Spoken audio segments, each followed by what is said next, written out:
in which those things get presented to people in the library, for example, museums, archives, the same way. And we tell a story that most of us remember dimly from grade school, which was the story of the Dark Ages. And the story of the Dark Ages is something like the library at Alexandria burned, the Roman civilization collapsed, the great cultural institutions were unable to be supported in a world of chaos. Chaos ensued, pause, for, depending on your denomination, 500, 700, 1,000 years, take your pick. I don't have a strong view of this, but a long, long time. And then eventually, things begin to come back together, and we have the Renaissance and the Reformation, an event about which there are still mixed feelings in the world, and then the Enlightenment, and here we are having computer difficulties as the outcome of the Enlightenment. But the story is one of, and the great museums and the great symphonies and the great libraries get built again in the 17th, 18th, 19th century. But the arrow of causation basically is from a rich society with rich cultural artifacts to having these institutions. I want to claim that it's at least equally the other way around. That in fact, let's see what this next, that's not a very good slide. That in fact, the information that's in the libraries and the museums are what allow society to make progress and to do interesting things going forward, to develop wealth in human form, to develop wealth in material form. If you think about it,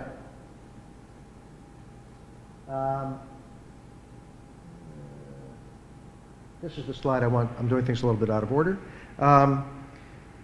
You can't do very much without a library. Now I'm going to define library in a particular way, but I'm going to claim that what a library is a collection of ordered knowledge, so that with a little bit of talent and the skill of somebody who understands how that collection works, let's call that person, oh, I don't know, a librarian, you can find what's there efficiently.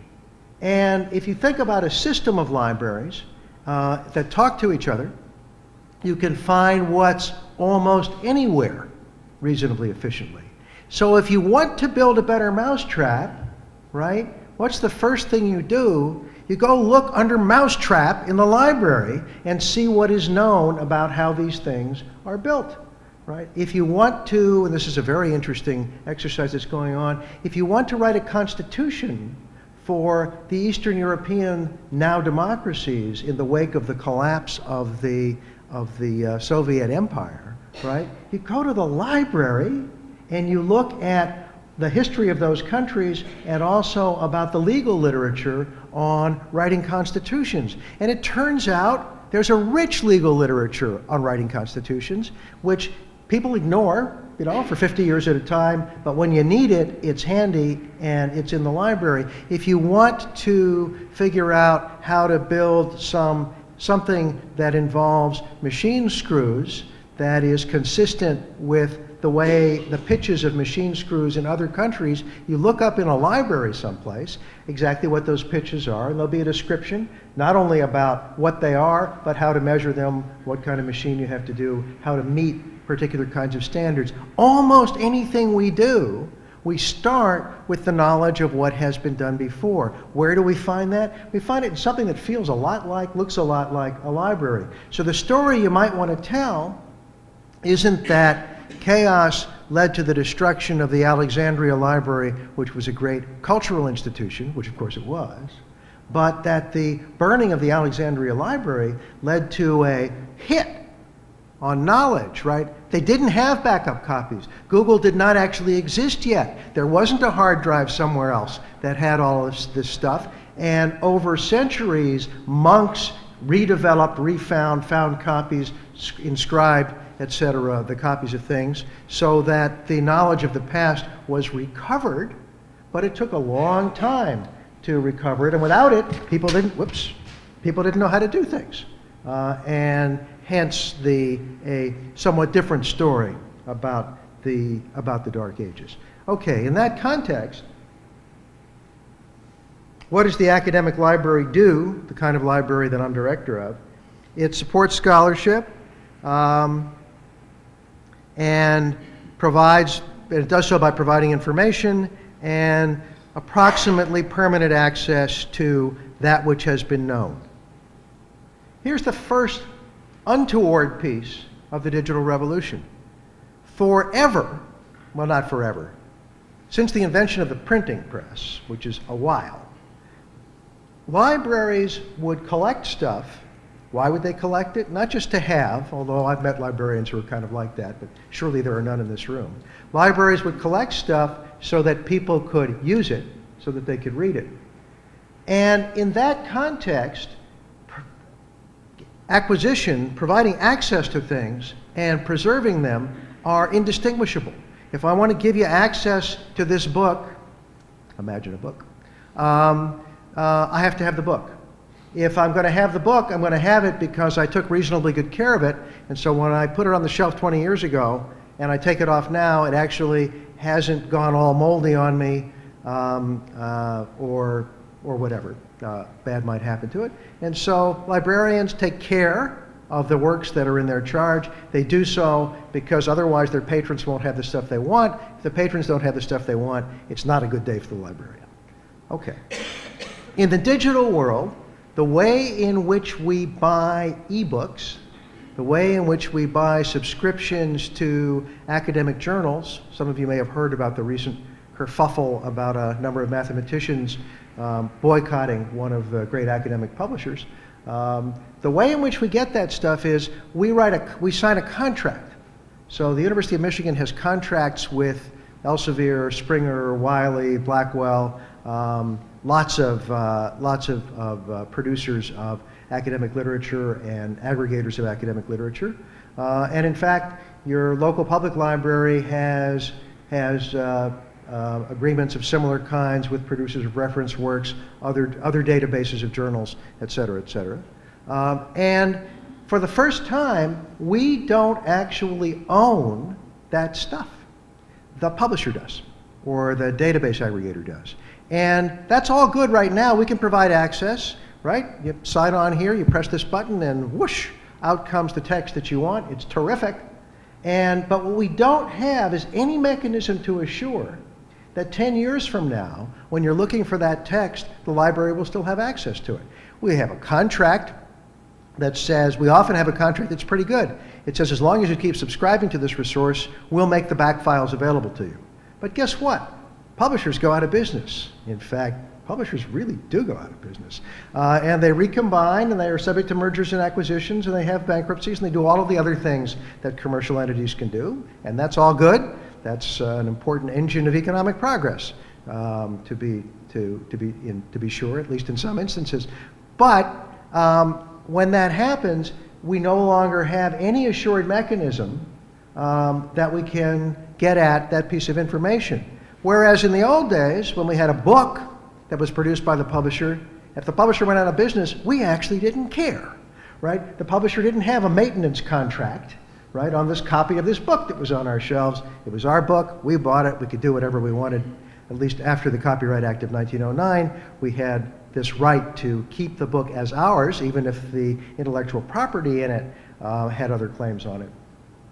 And so preservation and access went together. They no longer do. And so quietly, it's worse than termites. Eventually, if you have termites, you know, the wall falls down and you say, huh, looks like we might have termites, honey. But worse than termites, we have a situation now where the knowledge that is currently being produced, distributed to academic libraries, used by scholars and students in just the way we've always used it, is at risk for not being there in 10 years, and we're not going to have any very good detection mechanisms on that. So I've got one revolution now and one untoward consequence of the revolution. How do we fix this problem? It's not obvious how we fix this problem because the technology technology presents it in a way that is new. The institutions we have don't have any obvious way of making the fixing of it automatic, the way it used to be. If we kept books, we kept the books. By the way, keeping books, which we think of as being easy, is actually very, very expensive. But if you have the book, it's yours, and that's a big difference. This gadget is behaving wrong. So this is what academic libraries do. Universities have ideas, and then they put them in books and experiments and statistics. They do work, and then they bring them to the library, and the library holds onto them so that we can find them again. By the way, lest you think that the previous story I just told was an exaggeration, here's an absolutely true event that happened at the University of Michigan Library last year. The jobber who sold to us the rights to the back files of the Chicago Tribune, which is actually a newspaper that a serious academic library has to have the back files of because people are doing historical research, that jobber went out of business and reconfigured things, and somebody else bought that business. And the entity that bought that business decided that it was not required to honor those contracts to the back files of the Chicago Tribune. So for a period of about 6 months, the University of Michigan and several other universities did not have digital access to the back files of the Chicago Tribune. Now, of course, we rectified that. We got a contract with somebody else. We had our own microfilm copies of that because we would have had to. But suppose it's not the Chicago Tribune. Suppose it's a much less well-known, much more obscure thing. It can just go away because there's some change in people's business practices and it doesn't come back. That's the problem that I'm posing.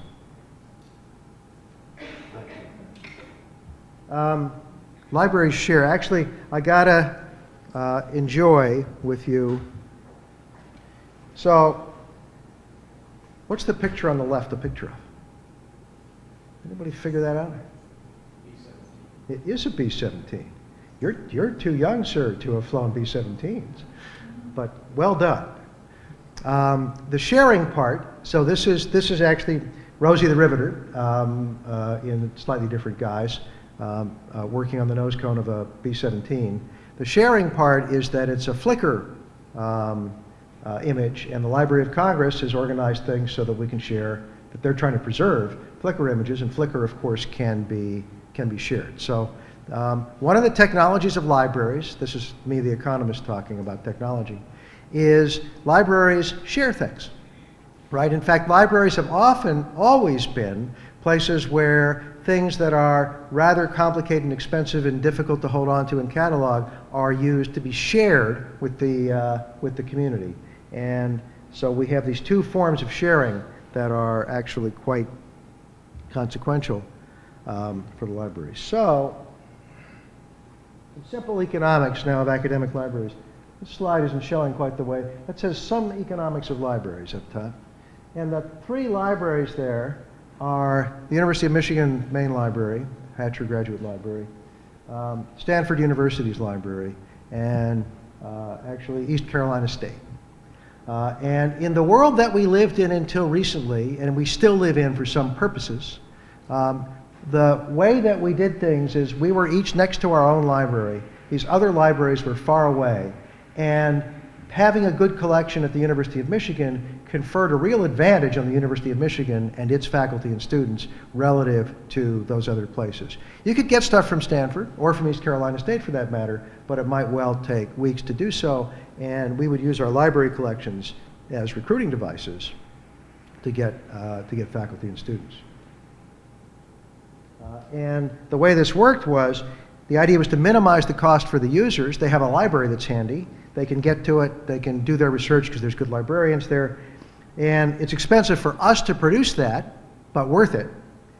We have to, have the building and acquisition, all of the costs that go with running a library. We incur those costs so that we can share easily to the relevant population the benefits. I'm going to jump past. This is where we aren't, but kind of are. We are actually there for public domain works, for works that are not in copyright. So these are the 5 original Google libraries. And at the point where their collections have been digitized, anybody, anywhere, the you are here is in the middle with those arrows, can have access to all of the digitized collections of all of them. That's an extraordinary difference in the world.